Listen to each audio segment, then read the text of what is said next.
Hi there, welcome to the Pelham School District today. This is another episode. I'm Chip McGee, your Superintendent of Schools. I'm very excited today to talk about social emotional learning, and I've got two experts here that I'm going to have introduced. I'm going to have them introduce themselves, and we're just going to chat about some of the challenges we're facing this year, and also some of the techniques we use in our classroom to help kids stay connected. So why don't we start here? Right. Shannon Milsop. I'm the kindergarten teacher. Back in person this year. Right, Was you were remote last year. Yep. Hi, I'm Libby Byrne. I'm fourth grade teacher, and I'm back in person again. I was in person last year too. Great. So thank you both. So fourth grade and kindergarten, got a nice range there. Why don't we just start, Shannon, if we could, with you. Just talk a little bit about, for you, the transition from being a remote teacher all year last year to being in school. How's that? Must have been a huge challenge. A big transition back for Yep. sure, but I'm so excited to be with the kids again. And really, we had to go back to a lot of basics. There's people around you, and learning names took quite a while. And just you pick up your head, you wave. Those interactions and learning procedures was a bit of an adjustment, but I really think the kids are in a great place now. Yeah. They're getting it. The other switch you had was that you were here 2 years ago in this building, and we moved you too on top of everything else. Yeah, back into the big school. Yeah, exactly. So Libby, would you just tell me a little bit about what you've seen in terms of your fourth graders and the social emotional impacts that COVID has had on your students, but really just students in Pelham in general? Yeah, I think coming in the fall, we had a real mixture of kids who had been in the building last year, kids who were coming off of remote, and no matter where they were coming from, they had been socially isolated more than normal and didn't maybe have the best tools to interact with other kids. Yep. And just were kind of, getting along skills had disappeared. Usually by fourth grade, we've got some of that stuff down. We know how to get, so we really had to kind of scale We think everything about back. those kids were out at the end of their second grade Yes. and all of third, Right. and then back in with you. Yeah. Or, Exactly. And even the kids who had been in the building really were just with that one class recess. So we really had to, learn how to get along again and greet other people and work with other people. And I would say same thing by now. We've really adjusted, and it's really kind of cool to see them back in full action again. And Yeah. Oh, that's nice to hear. So what I think is most important in our conversation is that transition from having had a rough patch to being back in school this year. And the reason I'm talking to you two is you I hope to talk to you about what are some of the things that you did to help these little ones get back up to speed more quickly, reconnect with peers and adults. We've talked beforehand, so I'm prepared to ask about one. Talk to me a little bit about morning meeting and the role that morning meeting can play in building this. What is it, and how does it build these connections? Why don't you start, Shannon? Yeah, I love morning meeting. It's one of my favorite parts of the day to teach because not only are you doing social emotional learning, but you can also weave those academic skills in there that... Just start with, what does it look like for a parent who's not in the room a lot? So I follow the, responsive classroom morning meeting, so we all start with greeting. And at the beginning of the year, that's very simple, just we're going to learn names, and then we switch it up to greet each other in fun ways. Give me one fun way. We did shoe greeting the other day. Each kid takes off one shoe and they throw it in the middle of our rug, and then they have to scan around the circle and find the match. And then... Oh, right. So your shoe went in. You get another shoe. And whose shoe do I have? Yeah. So we start with greeting. That's and then they get share time, which is great. They get to work on their expressive and receptive language skills. And I get to learn about their home lives, which shows that I care about them. We're building relationships, and our class is a family. I say that to them all the time. So they're building those listening skills too, because sometimes when they don't look like they're listening, you know, they're playing with the rug or something, they say, "Oh, hey, you did that? You went to the trampoline park? Did you see me? I was there too." That sounds like a very real conversation. And they're making connections. So we have the connection sign, and that's a... And then we throw in a game or a movement activity. Miss Mirandos got to participate in Four Corners the other day. Nice. So Nice. So you ask a multiple choice question, and which corner do you go to? One of those. Yeah. So they get an activity in, and then I write a message and read them the schedule for the day to set them up. Yeah, that's good. So do you do morning meeting too, like the fourth grade version? I do, and I was trained in responsive classroom also, so I follow the exact same thing. So if you walked into my room, it would probably follow a pattern that's very similar to kindergarten. So we start with a greeting. Ours may be different. We have one where we do a ball toss, and I think you do too. But once the kids get used to that, they throw a ball and they greet the kid that's across the circle for them. We do every single person, and then after a while, we throw in more balls. And you could walk into my classroom and see 3 or 4 going at one time. Fun. And what it works on is not only greeting and socializing, but also teamwork and cooperation. And it's amazing that they can get that going. But yes, greeting, and then we do sharing. Kids sign up on Google Classroom in the morning, and then I just look at the list and they all share. They ask questions of one another, so there's that interaction. I see the same thing happening. There are little conversations started later in the day. We do a game or an activity. Ours might be a little bit different there, although I'm sure some are the same. And then we wrap up. I usually either print a morning message. That's kind of the old way I used to do it. Now I put it on Google Classroom. And we kind of share something. I might put something that's curriculum related and tie into that. Maybe like we're studying electricity now, so I'll ask them something they learned from a little video they watched, and we talk about that. And it just kind of wraps into the, ties into the day. Leads into the day. Yeah, Leads so, into the day. But pretty much the same format. And the nice thing is we're all down there on the floor. I'm down there on the floor too with them. We're all kind of a circle and a community, and it just really builds a nice atmosphere for the classroom. So that to me, it kind of gives me little goosebumps about the ways that the classroom community gets built. Yeah. And I think it couldn't be more important than it is now, since it's been so hard. And even with, all 3 of us are wearing masks right now, that this does put up a barrier. And so you got to do extra work to knock down those barriers. But that's not the only thing that you do. And I'm wondering, what are some other techniques that you've seen in the school or that you've used that you think, well, this is another way that we're overcoming the social emotional impacts of COVID-19, of this whole pandemic? Anything come to mind? A lot of games. We're trying to play a lot of games, math games especially. Math you can teach through games. Math is play. So we're really trying to bring back those partner games that maybe you couldn't quite play through a computer. Right. Card games. Yes. You need to be able to swap, share, trade. And they have to sort the social part too. Yeah, exactly. That, oh, you won, good game, good for you. Yeah. That's no fun. Yeah. When the other one wins. Yeah. Yeah, no, that's good. That's good. Well, did anything else come to mind? Absolutely. It's one thing, purely not academic, but just greeting the kids in the hall. I notice the teachers are out there every morning or right inside the front door when the kids walk in, greeting each other. The kids have picked up on it now. They're greeting each other. I have one little boy.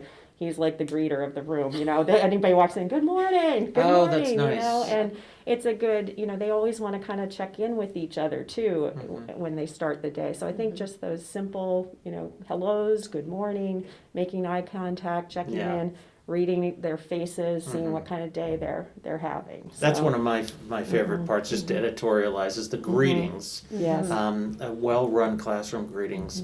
Not only is it so important in terms of those relationships, but the spillover effect at home, and with friends, or at church, or at a social event when when a fourth grader or a kindergartner knows how to look an adult in the eye and say, hello, how are you? It's really powerful. Yeah. Of course, it's not all sweetness and light. One of the things that always happens in classrooms is behavior challenges. Not Pelham in particular, but really across the whole country and world, I think that some of the social emotional impacts have come out as behavior challenges. I'm not asking you to talk about the particular behaviors. What I would like to know, though, is I know a little bit about responsive classroom, but just talk through with me the idea of logical consequences as a way of approaching, we could call it discipline, but really it's about behavior and helping kids make good choices about their behavior. Could maybe both of you together just walk me through what is logical consequences and how does it play out in your rooms? I think, logical consequences, to me, the first thing that pops into my head, if I have a student who's using a Chromebook and they're not using it correctly. Yeah, exactly. You just remove it, and that's, okay, you don't have that for the next assignment, old school pencil and paper, and it ties in and it's immediate so that they see that. And then I think it's also important to follow through and have a little conversation. Do you understand why that's being removed too? But that's the first thing that pops into my mind. It needs to be immediate, but it also needs to be tied to whatever, is going on at that time. Yeah, it makes sense that if you do this, this is what the result is going to be. Yeah. But logical doesn't also get to that other critical part, which is immediate. Yes, yeah. Or as quickly afterwards as a teacher can reasonably make it. Right. So that it's tied to the behavior. Is it exactly. vary for kindergarten, or is it? It's very similar. I give a few more reminders. It's developmental, You're so right, exactly. kindergartners need a few more reminders before that loss of privilege occurs. And with those reminders, if they then aren't adjusting their behavior, then it is a loss of privilege. And it sends the message that, school's a privilege and we have great things. If you can't play in the sand table correctly, you're done for today, we'll try again tomorrow. And it builds self-reflection. It's a teaching moment. It's not meant to be even punitive. though it's really uncomfortable. Yeah. And it might be hard and unhappy. Yeah. Right. And that's kind of what happens. That's how we develop self-control and reflection on our own behavior.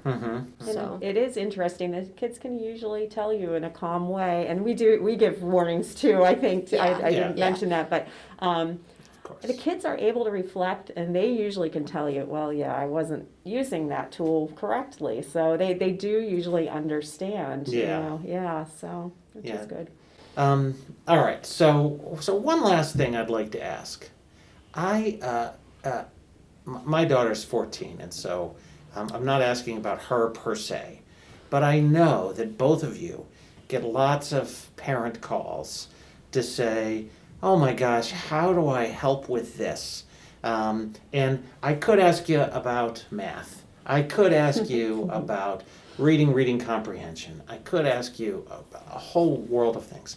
What I want to ask you about, because it's our topic, is a parent calls and says, my kid is just really struggling with connections at school, usually manifests as not wanting to go to school.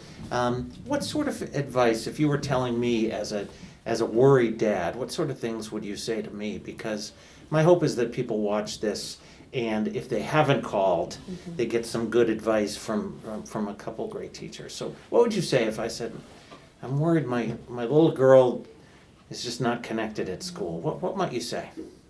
Well, I would tell you as a parent, first of all, you're doing the right thing by reaching out and having a conversation with her at home, and I think that's so important. Oftentimes, those conversations aren't had, and it's so important to talk to them and get to the root of it, and then have another person on your team. I would probably ask the parent if they'd like me to kind of step in and facilitate a little bit, and maybe kind of build some community connections within the classroom. And I might just suggest, maybe you want to see if there's somebody you want to bring over for a play date, or, maybe the parent needs to step in there a little bit and just kind of offer some opportunities like that. But just some simple things. That wouldn't be too much. I'm pretending to be the dad. It wouldn't be too much. You think that'd be an okay thing to do? I think so. Yeah, sure. Give it a try, or meet at a playground, or someplace that's neutral, something like that. Yeah. Yeah. All right. And what would you say with the younger crowd? If I was a dad of a kindergartner and I asked you this. So I think definitely reaching out to the teachers is a great first step. Somehow the little ones don't think school and home are connected, and as soon as that happens for them, that they realize that, oh, you talk. Oh.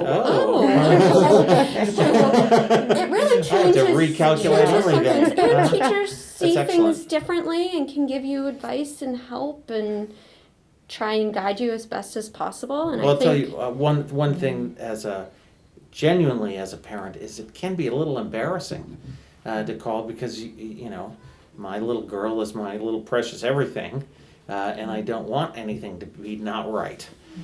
So getting over the hurdle of calling is big.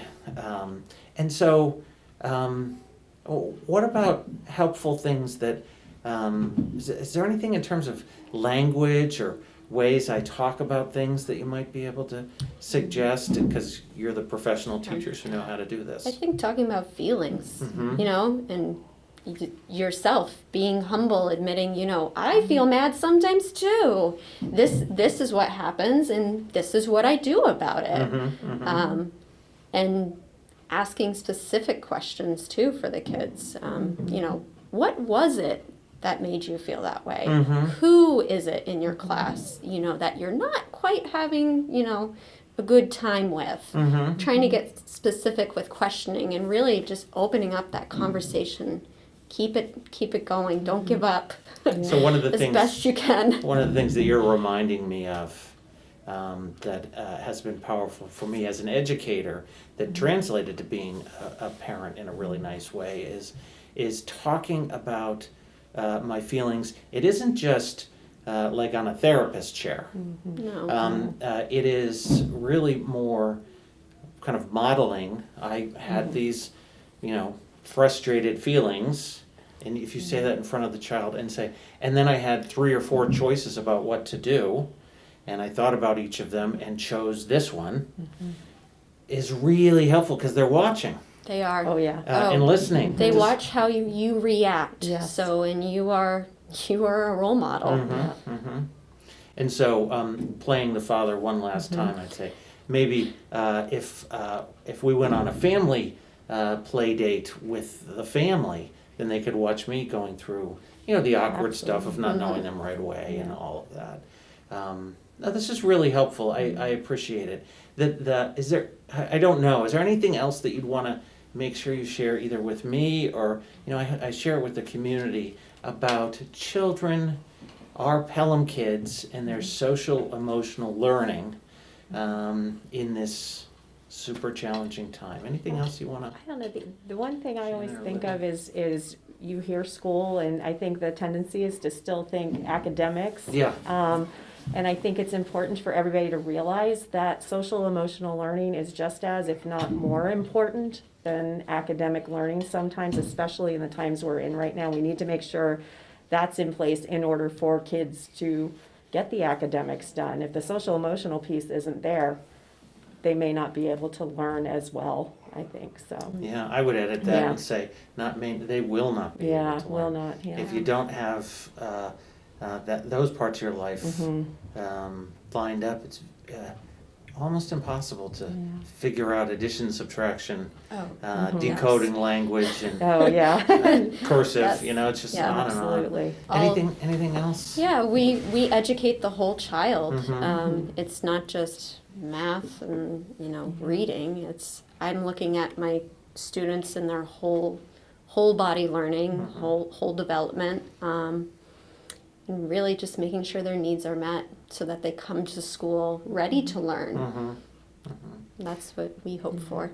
So I really appreciate it, and I'll end with this, which is I was a high school teacher to begin with. I know I had so much to learn about elementary. It really opened my eyes. And one of the big takeaways for me was that when I first came to elementary, I thought, oh, it's all lovey-dovey, squishy, you know, kind, and just trying to be happy. And what I've realized in this social emotional learning component of the high-quality elementary program at Pelham is it's not lovey-dovey in the sense of you get away with anything, or anyone feels anything and does anything they want whenever. No, it's really about regulation and self-motivation, a sense of self-control in order to be able to engage with a pretty complicated world. And when that's in place in elementary, then we're in a great place for middle and high school. So I really thank you for taking the time. It's just so people know, it's in the middle of their day. They're going back to the classroom. So this is Chip McGee, Pelham School District Today, talking about social emotional learning with Shannon and Libby. Thank you, and see you soon.